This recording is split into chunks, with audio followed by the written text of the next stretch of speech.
In part one, we've seen that your boss is very vulnerable after passing you over for a promotion or a pay raise or both, even more so than you are, which at first might have sounded odd or impossible, but I think by the end of it, you were convinced.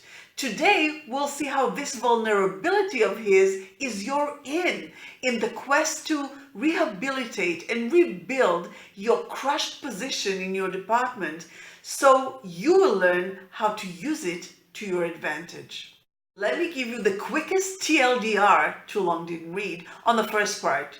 You need to be a bad boy employee, full stop. What is a bad boy employee, you ask?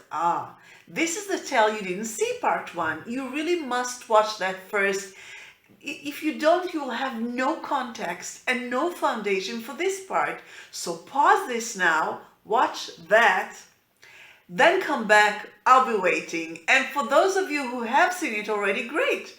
Let's get straight to business. We have 8, no less, to-dos right after being passed over for a promotion or a pay raise or both. The number one do, you already know, we did a deep dive into it in part one, and that is understand your boss's psychology and how it can work to your advantage. Now, let's take this understanding of your boss's psychology, this psychological sophistication that you now possess, and convert it to a political sophistication. Whenever I say political, I refer only to office politics, nothing else.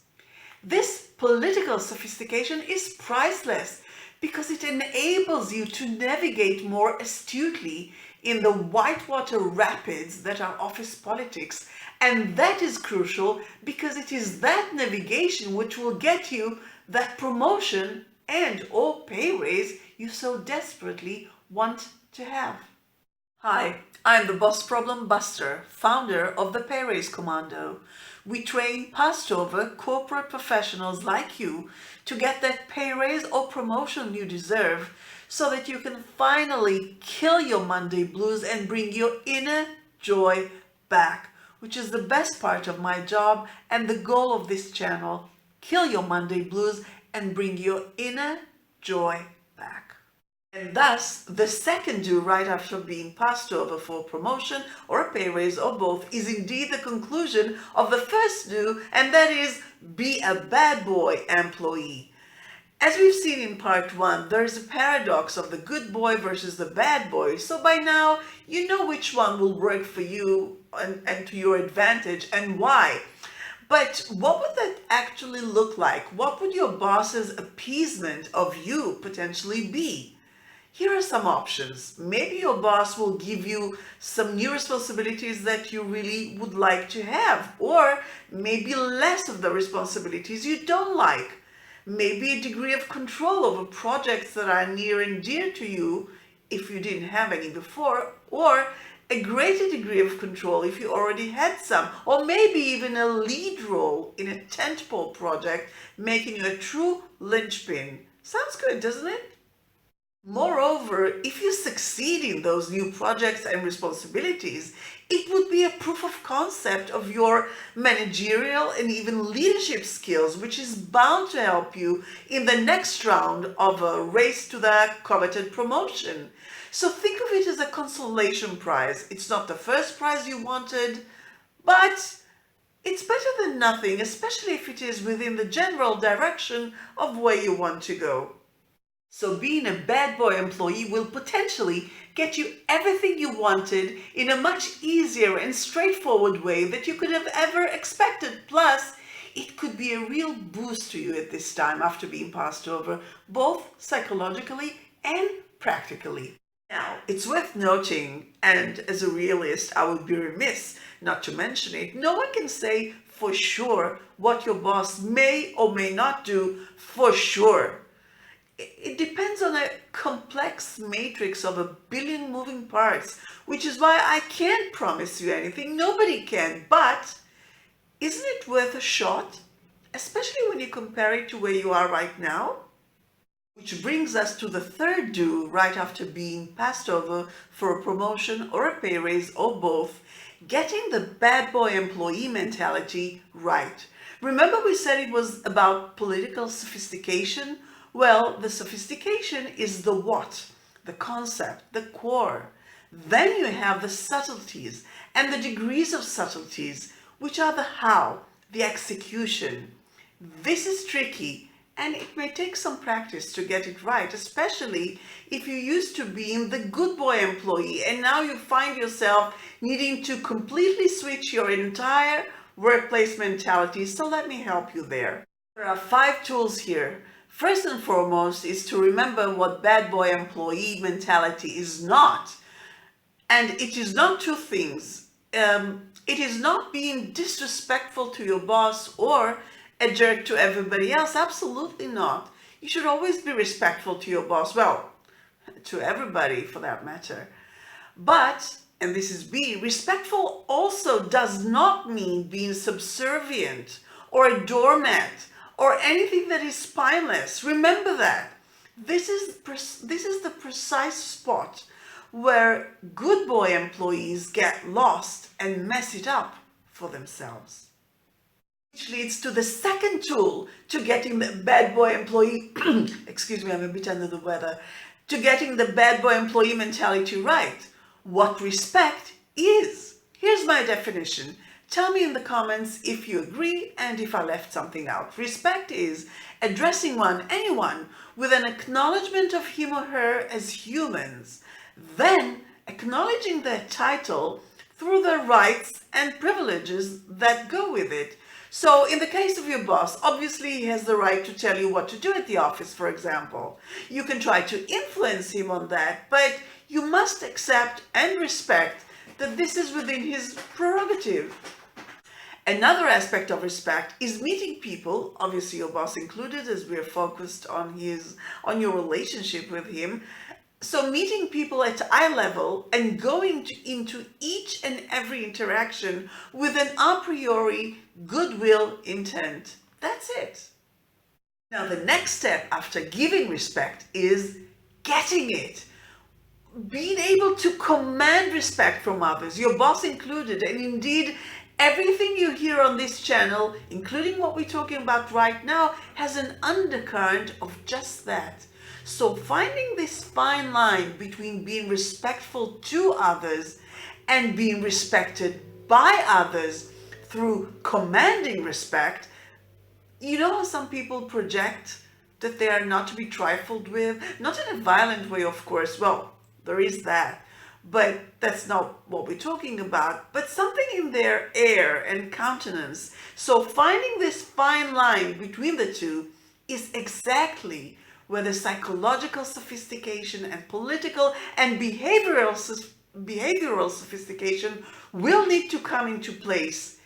These are the subtleties and the degrees of subtleties that I mentioned before. And speaking of which, here's a fun fact for you. People like getting respect from people they themselves respect. They don't care about getting respect from some spineless doormat. Of course that person gives them respect. That person does so to anybody who has a bit of a backbone. That's no big deal. However, getting respect from somebody who commands respect, who commands the respect themselves, whoa, now you're talking. Which goes back to the good boy, bad boy paradox from yet another angle. Respect begets respect, begets respect. Spinelessness begets pity.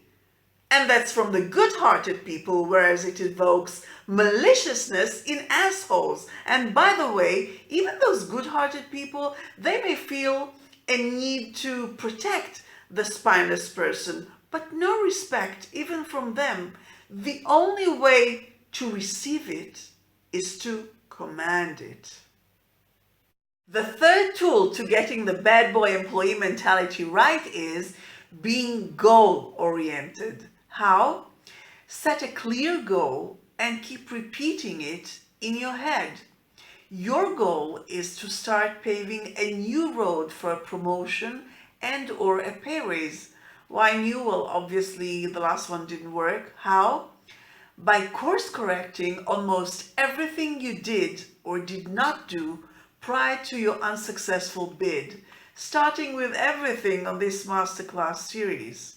The fourth tool to getting the bad boy employee mentality right is be pragmatic. If you want to achieve your goal, you need your entire decision-making process to be compatible with that goal. And since your goal is to make sure you are not passed over the next time around, this takes precedence over everything else at the workplace. So for example, if your colleagues are saying, hey, let's go to lunch, it'll be fun, but you have a deadline you want to meet, order in and eat at your desk or bring food from home. Yes, it may cost you a bit in social currency, but it is a price you have to pay. I didn't say you'd like what I'm saying. I'm just telling you what you need to do realistically without the customary bullshit fluff. Maybe here's another example you may not like but must do. Maybe you would have preferred not to work with a certain colleague you don't really like on a specific assignment or project. So were it not for your focus on your goal, you might have tried to convince someone else to come on board and would have wasted tons of time and effort on it, or you would have tried to relieve yourself from that assignment or project using whatever excuse you could, but you realized that since this colleague is willing and available, working with him or her is the pragmatic thing to do and will enable you to deliver on time. So you talk yourself into this partnership because it's not about your preferences or your emotions, it's about the goal. Thus, keeping your focus on the goal is the what, and pragmatism is the how that enables said what. The fifth and final tool to getting the bad boy employee mentality right is doing the internal, introspective work. This is crucial because putting on a show of you supposedly being a bad boy when you're actually a good boy employee won't do. People will see right through you. They won't bite. And besides, we've already established in the 4 Don'ts Masterclass that you're not that good of an actor. I'll put it up here. I think it's that side.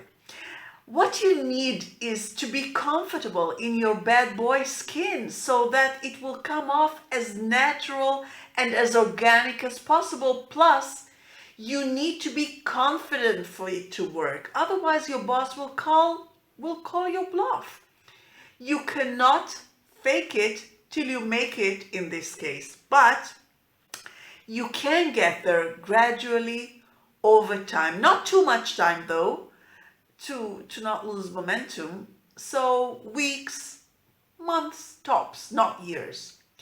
This is again the whole sophistication and subtlety I mentioned before. It's not about changing your spots as much as it is about making sure to show them who you really are, which is exactly why you need to do the internal introspective work before manifesting it to others.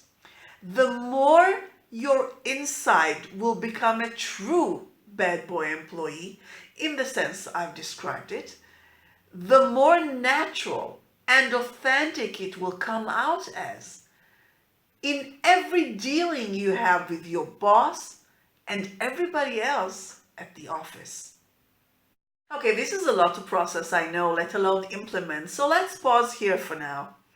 I originally said it would be a 2-part series to break down the 8 to-dos right after being passed over for a promotion or a pay raise or both, but we'll make it 3, maybe even 4 to allow you more time to process. I strongly suggest you go back and watch the first part again after having seen this one, because it will give you a completely fresh understanding and a deeper understanding of everything we've talked about then and today. Then watch this one again, so it will be your second time for both. This will enable you to be better prepared for the next part of the implementation. And please don't roll your eyes at me as if I'm suggesting something that is impossible to do or too much effort. I'm sure you have no such problems binging on Game of Thrones or whatever else is out there on Netflix that you like. But that's all fantasy. This is your real life, your future. So you can do it. Maybe you won't, but you can. And hey, it's your promotion, your pay raise, so it's up to you. I'm just trying to help. And finally, now that you have this understanding of what a bad boy employee really means and what it doesn't, it's time to show you how to implement it vis-a-vis your boss, which is exactly what we'll do next. For now, go back to work. I can't help you get that promotion and pay raise if you don't actually do the job.